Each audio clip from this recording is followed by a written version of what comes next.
அஸ்ஸலாமு அலைக்கும் வரஹ்மத்துல்லாஹி வபரகாத்துஹு.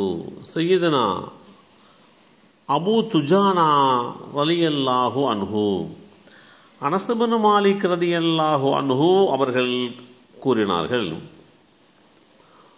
உஹத் என்ற தற்காப்பு யுத்தம் நடைபெறுகின்ற நாளில் அல்லாஹுடைய தூதர் ஸல்லல்லாஹு அலைஹி வஸல்லம் அவர்கள் வாள் ஒன்றை எடுத்து என்னிடமிருந்து இதை பெற்றுக்கொள்பவர் யார் என்று கேட்டார்கள். மக்களில் ஒவ்வொருவரும் நான் நான் என தம் கைகளை நீட்டினர். அல்லாஹுடைய தூதர் ஸல்லல்லாஹு அலைஹி வஸல்லம் அவர்கள் இதற்குரிய கடமையை நிறைவேற்றும் வாக்குறுதியுடன் இதை வாங்கிக் கொள்பவர் யார் என்று கேட்டார்கள். மக்கள் அனைவரும் பின்வாங்கிவிட்டார்கள்.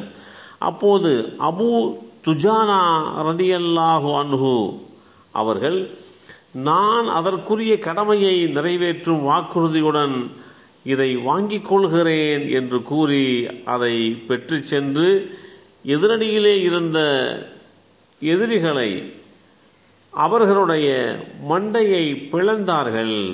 இந்த செய்தி ஸஹீஹ் முஸ்லிமில் 4874 என்ற எண்ணிலே பதிவு செய்யப்பட்டிருக்கிறது. இஸ்லாமியர்கள் மக்காவிலே இருந்து மதீனாவுக்கு புலம்பெயர்ந்த போது அவர்களுக்கும் மதீனத்து அன்சாரிகளுக்கும் இடையே அல்லாஹுடைய தூதர் ஸல்லல்லாஹு அலைஹி வஸல்லம் அவர்கள் ஏற்படுத்திய சகோதர பந்தத்தில் உத்பா பின் கஸ்வான் ரலியல்லாஹு அன்ஹு அவர்களுக்கு அன்சாரி தோழரான இந்த அபூ துஜானா ரலியல்லாஹு அன்ஹு அவர்கள் சகோதரராக அமைந்தார்கள்.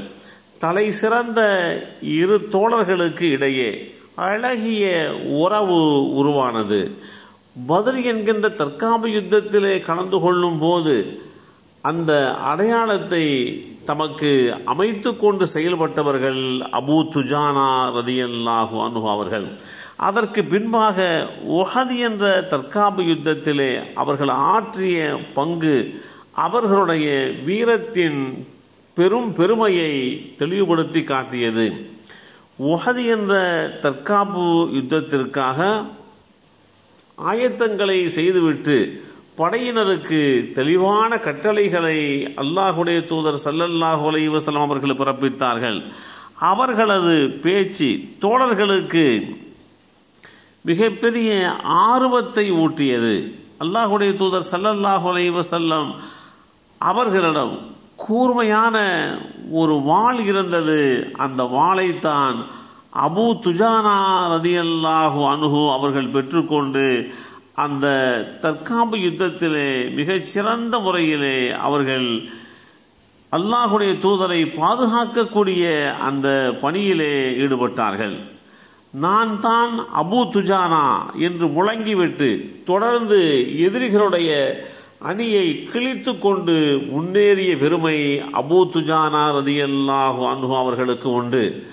பலமிக்க இரும்பு கவச ஆடை அணிந்திருந்தார்கள். அல்லாஹுடைய தூதரை நோக்கி எய்யப்பட்ட அம்புகளையெல்லாம் அவர் தம்முடைய முதுகை கேடயமாக ஆக்கி தடுத்தார்கள்.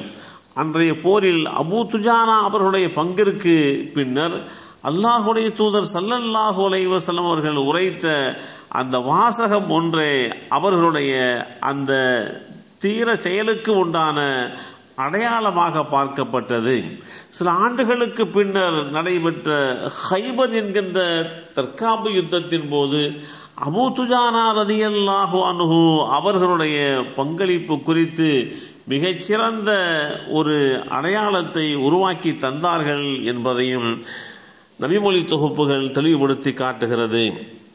இப்படி இஸ்லாத்திலே இணைத்து கொண்டதற்கு பின்பாக விசுவாசத்தையும் கொள்கை பிடிப்பையும் தெளிவுபடுத்துவதற்காக வேண்டி அபூ துஜானா ரலியல்லாஹு அன்ஹு அவருடைய செயல்பாடு இஸ்லாமிய சமுதாய மக்களுக்கு மத்தியிலே மிகச் சிறந்ததாக பார்க்கப்படுகின்றது.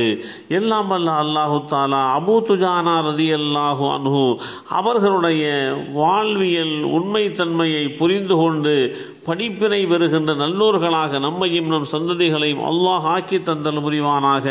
அஸ்ஸலாமு அலைக்கும் வரஹ்மத்துல்லாஹி வபரகாத்துஹு.